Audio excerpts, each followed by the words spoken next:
السلام عليكم ورحمة الله وبركاته كسو دواد الصومالي فان تيفي قضبضا عن مانتا كسو قادنين arrimaha siyaasadda Soomaaliya waxaa ka mid ah dowladda Kenya oo ku xadgudubtay qaranimada Soomaaliya kadib markii siyaasiyiin Soomaali ah oo mucaarad ku ah dowladda federaalka ay diyaarad qaas ah uga soo qaaday magaalada Nairobi toosna u keentay Kismaayo. Ra'iisul Wasaare ku-xigeenka dowladda federaalka Soomaaliya Mahdi Maxamed Guuleed oo ku sugan magaalada Hague ayaa la kulmay wafdiga ka socda dowladda Kenya. isbahaysiga Higgs oo ka kooban 6 xisbi qaran ayaa ku kulmay magaalada Muqdisho. kulankaas ay ku yeesheen magaalada Muqdisho ayay uga soo horjeesteen faragelinta dowladda Kenya ku hayso arrimaha Soomaaliya. Gudoomiyaha baarlamaanka Soomaaliya oo shaaciyay waqtiga uu dib u furmay baarlamaanka Soomaaliya oo dhowr bilood fasax ku jiray. dowladda Kenya ayaa diyaarad qaas ah ku soo qaaday madaxweynayaashii hore ee maamul goboleedyada Galmudug iyo Hirshabelle, Dikriin Xuseen Guuleed iyo Shariif Xasan Sheekh Aadan. diyaaradda ayaa isla maanta ka soo ambabaxday magaalada Nairobi halkaas ay dowladda Kenya ku ururisay xildhibaano iyo siyaasiyiin mucaarad ah. diyaaraddan oo toos uga timid magaalada Nairobi ayaa soo maray magaalada Muqdisho taas oo jabinaysa dikreetadii dowladda federaalka. Horay ayay ahayd markii dowladda federaalka amartay in dhammaan diyaaradaha gaarka loo leeyahay ay ka soo ambabaxa magaalada Nairobi una socda Kismaayo in ay soo maraan garoonka diyaaradaha aadan cadde ee magaalada Muqdisho.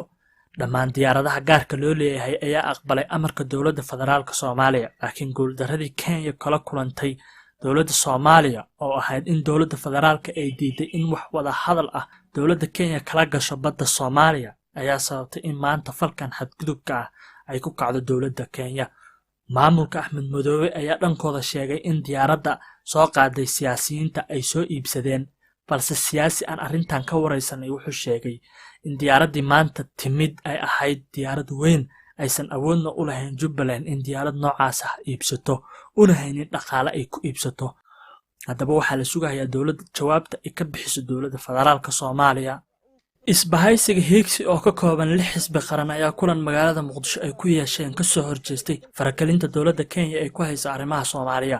isbahaysiga oo ay gudoomiye u tahay ra'iisul wasaare ku-xigeenkii hore ee Soomaaliya Fawziya Yuusuf Xaaji uuna ka mid yahay xisbiga Garsoor uu hogaamiyo xildhibaan Zakariya Xaaji ayaa ugu baaqay siyaasiyiinta Soomaalida inay si isku mid ah u difaacaan qarannimada Soomaaliya, isku mowqifna laga yeesho arrimaha badda ee Soomaaliya.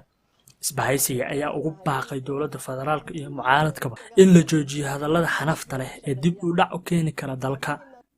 ra'iisul wasaare ku-xigeenka dowladda federaalka Soomaaliya Mahdi Maxamed Guuleed oo ku sugan magaalada Hague ayaa la kulmay wafdiga Kenya u soo dirsatay maxkamadda, waxayna ka codsadeen ra'iisul wasaaraha inuu ula safro magaalada Nairobi si ay uga soo dhaadhiciyaan in dib loo dhigo waqtiga maxkamadda oo ku beegan 4 bisha soo socota. ra'iisul wasaare Mahdi Guuleed ayaa ku adkaystay mowqifkiisii shalay ee ahaa inaysan yeeli doonin in mar labaad maxkamadda dib loo dhigo.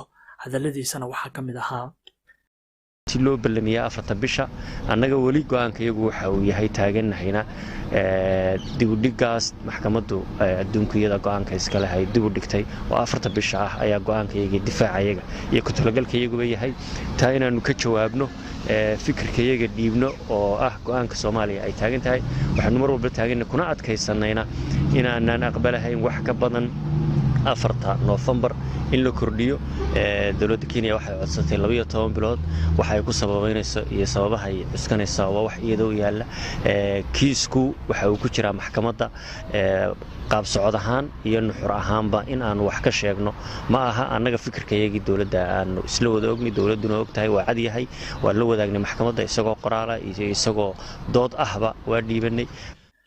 gudoomiyaha baarlamaanka Soomaaliya oo shaaciyay waqtiga dib u furmay baarlamaanka Soomaaliya oo dhowr bilood fasax ku jiray.